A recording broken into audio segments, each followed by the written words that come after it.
အားလုံးပဲမင်္ဂလာပါရှင်မြန်ခရီတိုကနောက်ဆုံးရရှိထားတဲ့သတင်းတွေကိုတင်ဆက်ပေးမှာဖြစ်ပါတယ်ရှင်ပထမဆုံးသတင်းတစ်ပုဒ်အနေနဲ့အတူရမယ့် state ဘက်ကနေတခေဆန်းလာနိုင်ဆိုတဲ့သတင်းနဲ့အတူ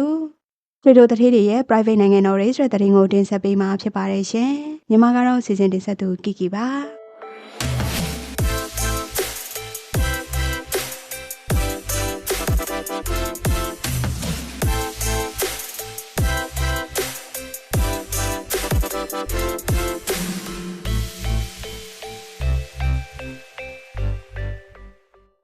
ပထမဆုံးသတင်းတစ်ပုဒ်အနေနဲ့အတူရမယ့် state ဘက်ကနေတခေဆန်းလာနိုင်ဆိုတဲ့သတင်းကိုတင်ဆက်ပေးမှာဖြစ်ပါတယ်ရှင်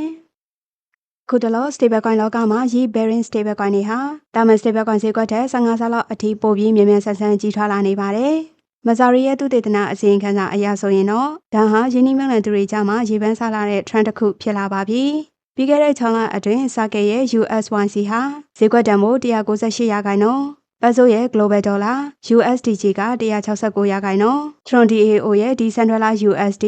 USDT က114ရာခိုင်နှုန်းနဲ့ Ondo Finance ရဲ့ USDY က91ရာခိုင်နှုန်းအတီးတီးတက်လာခဲ့ပါတယ်။ဒီကြားထဲမှာပဲတာမန် stable coin ဈေးကွက်တစ်ခုလုံးရဲ့တိုးတက်မှုကတော့9ရာခိုင်နှုန်းသာရှိခဲ့တာကြောင့် Yi Bearing stable coin ရဲ့အရှိန်အဟုန်ကိုခံမှန်းကြည့်နိုင်ပါတယ်။ Crypto Analysis Fund တစ်ခုဖြစ်တဲ့ Mazari ရဲ့အဆိုအရဆိုရင်ဒီ stable coin တွေဟာငွေပေးချေမှုတွေအတွက်သုံးတာထက်ဘဏ်မှာပတ်စံအပ်ထားတဲ့လိုမျိုးဒါမှမဟုတ် Money Market Fund တွေလိုမျိုးအတိုးရဖို့အတွက်ပဲတည်တံ့အသုံးပြုတဲ့ဘဏ္ဍာရေးပစ္စည်းအဖြစ်ပြောင်းလဲလာနေပါတယ်။ယင်းနှိမ့်မြုံသူတွေဟာ crypto ဈေးကွက်ရဲ့အတဲအကျအန္တရာယ်ကိုမထိတွေ့ခြင်းပဲ blockchain ပေါ်မှာဒေါ်လာနဲ့အခြေခံထားတဲ့တည်ငြိမ်တဲ့အမြတ်အစွန်းမျိုးကိုလိုချင်လာကြတာကြောင့်ဒီလို trend မျိုးပေါ်လာရတာပါ။လက်ရှိမှာ Yi Bearing stable coin ရဲ့စုစုပေါင်းတန်ဖိုးဟာဒေါ်လာ22.8ဘီလီယံအထိရှိလာပါပြီ။2025ခုနှစ်မေလတုန်းကဒေါ်လာ17ဘီလီယံပဲရှိခဲ့ရကနေအခုဆိုရင်2ဆနီးပါးဒေါ်လာတာလည်းဖြစ်ပါတယ်။ဒါပေမဲ့တကယ်တမ်းခြုံကြည့်ရင်တော့ဒီပမာဏဟာဒေါ်လာ303ဘီလီယံတန်ဖိုးရှိတဲ့ stable coin ဈေးကွက်ကြီးတစ်ခုလုံးရဲ့9.4ရာခိုင်နှုန်းလောက်ပဲရှိပါသေးတယ်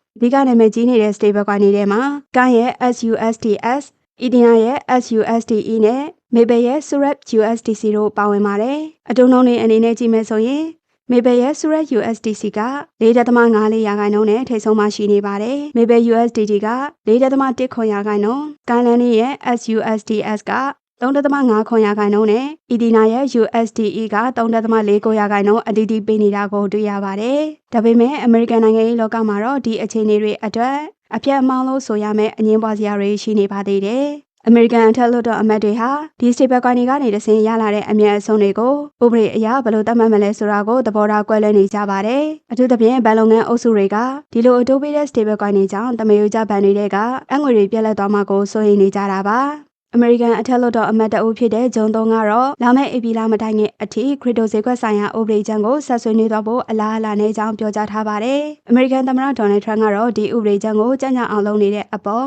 တောက်လျှောက်ဝေဖန်နေတာကိုတော့တွေ့နေရပါတယ်။ပြီးခဲ့တဲ့2025ခုနှစ်ဇူလိုင်18ရက်မှာပြဋ္ဌာန်းခဲ့တဲ့ Genius Act အဆိုအရဆိုရင် stable coin ထုတ်လုပ်သူတွေအနေနဲ့အတိုးပေးခွင့်မရှိပေမဲ့တတိယအဖွဲ့အစည်းတွေကနေတဆင့်အကျိုးခံစားခွင့်တွေပေးအပ်တာကိုတော့ခွင့်ပြုထားပါတယ်။ဒါပေမဲ့အခုလိုအခြေခံဥပဒေတွေကြားမှာရုန်းကန်နေရတဲ့အပြင်ဝါရှင်တန်ရဲ့စီးမြင့်တွေကလည်းတင်းကျပ်နေသေးတဲ့အတွက်ယင်းနှိမ့်မြုံသူတွေအနေနဲ့တတိထားပြီးလှုပ်ရှားရမယ့်အနေအထားမျိုးဖြစ်နေအောင်ပါပဲ။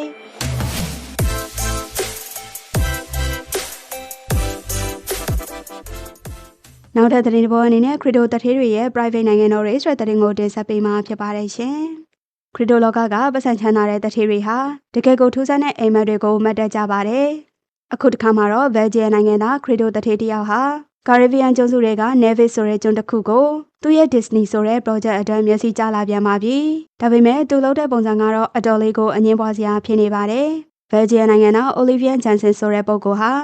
Nevis ကျွန်းပေါ်မှာ Tech Friendly Libertarian လို့ခေါ်တဲ့နည်းပညာသမားတွေအတွက်အဆင်ပြေမဲ့လူအဖွဲ့အစည်းတစ်ခုကိုတည်ဆောက်ဖို့ရည်ရွယ်ထားတာပါ။ဒီအထက်ကပြဿနာသိမ့်မရှိလာပေမဲ့အငင်းပွားစရာကတော့ဒီ project ကိုအစိုးရကခွင့်ပြုပေးလိုက်ရင် Nevis ကျွန်းသားတွေကိုတယောက်ကိုဒေါ်လာ100စီလဆင်ပေးသွားမယ်လို့ကန့်လန့်လိုက်တာပါပဲ။ Financial Times ရဲ့အဆိုအရတော့ဒီငွေပမာဏဟာအရင်ကကန့်လန့်ခဲ့တဲ့$30 East Caribbean ဒေါ်လာထက်အများကြီးပိုများလာတာဖြစ်ပါတယ်။ဒီ Disney project ဟာကျွန်းရဲ့မြေဧက2400ကိုပြန်လည်ဖွဲ့စည်းဖို့ရည်ရွယ်ထားတာပါ။ Janssen Store ဘက်ကတော့စေယုံနဲ့ဗီလာတွေနဲ့အခြေခံအဆောက်အအုံတွေအတွက်ဒေါ်လာ50မီလီယံအထိရင်းနှီးမြှုပ်နှံမယ်လို့ကတိပေးထားပါတယ်။အမြတ်ငွေရဲ့10ရာခိုင်နှုန်းကိုပြည်သူတွေကိုဝေမျှမယ်။နောက်10ရာခိုင်နှုန်းကိုတော့နိုင်ငံတော်ရဲ့ရန်ပုံငွေထဲထည့်မယ်လို့ဆိုပါတယ် ဒါဟာ2025ခုနှစ်မှာပြဋ္ဌာန်းခဲ့တဲ့ Special Sustainability Zone ဥပဒေအောက်မှာခွင့်ပြုချက်တောင်းခံထားတာပါ။တကယ်တော့ဒါဟာဂျန်ဆန်တယောက်တည်းလုပ်တာမဟုတ်ပါဘူး။ Coinbase ရဲ့နည်းပညာအကြီးအကဲဟောင်း Valiji Srinivasan ကဒီလိုယူဆမျိုးကို2025ခုနှစ်အောက်တိုဘာလမှာစင်ကာပူမှာလုပ်ခဲ့တဲ့ Network State Conference မှာတင်ပြခဲ့ပူပါတယ်။သူတို့ရဲ့ယူဆကတော့ Ultimate Exit ပါ။လက်ရှိပျက်စီးရွေးနေတဲ့အမေရိကန်အဖွဲ့အစည်းကနေရုံးထွက်ဖို့နည်းပညာသမားတွေအချင်းချင်းမြေကွက်တွေဝယ်ယူရင်ကိုယ်ပိုင်မျိုးတွေကိုယ်ပိုင်အဖွဲ့အစည်းတွေတည်ထောင်ဖို့ဖြစ်ပါတယ်။လက်ရှိကမ္ဘာတဝန်းမှာဒီလိုကိုယ်ပိုင်မျိုးပေါင်း120ပေါ်ပေါက်ဖို့ပြင်ဆင်နေကြတယ်လို့ဆိုပါတယ်။ခရီတိုတထေးတွေကသူတို့ရဲ့ပတ်စံနဲ့နိုင်ငံတော်အသစ်တွေတည်ထောင်ဖို့ကြိုးစားနေတာဟာတစ်ဖက်မှာတော့စိတ်ကူးရင်ဆန်ပေမဲ့တစ်ဖက်မှာတော့ဒေသခံတွေအတွက်တော့အုပ်ချုပ်ရေးအာဏာကိုငွေနဲ့လွှမ်းမိုးဖို့ကြိုးစားနေတယ်လို့ဖြစ်နေပါတယ်။ဘယ်လိုပဲဖြစ်ဖြစ်ဒီ Nevis ကျွန်းပေါ်ကအဖြစ်အပျက်ဟာနောက်လာမယ့် Network State ခေတ်ရဲ့အစာပြိုးပုံစံတစ်ခုဖြစ်လာမလား။ဒါမှမဟုတ်ငွေနဲ့အာဏာကိုဝယ်ယူဖို့ကြိုးစားနေတဲ့အရှုပ်တော်ပုံတစ်ခုပဲဖြစ်လာမလားဆိုတာကတော့စောင့်ကြည့်ကြရအောင်ပါပါ။ဒါကတော့မြန်ခရီတိုကနောက်ဆုံးရရှိထားတဲ့သတင်းတွေကိုတင်ဆက်ပေးခဲ့တာဖြစ်ပါတယ်ရှင်။အားလုံးကိုကျေးဇူးတင်ပါတယ်ရှင်။ကောင်းသောနေ့လေးဖြစ်ပါစေရှင်။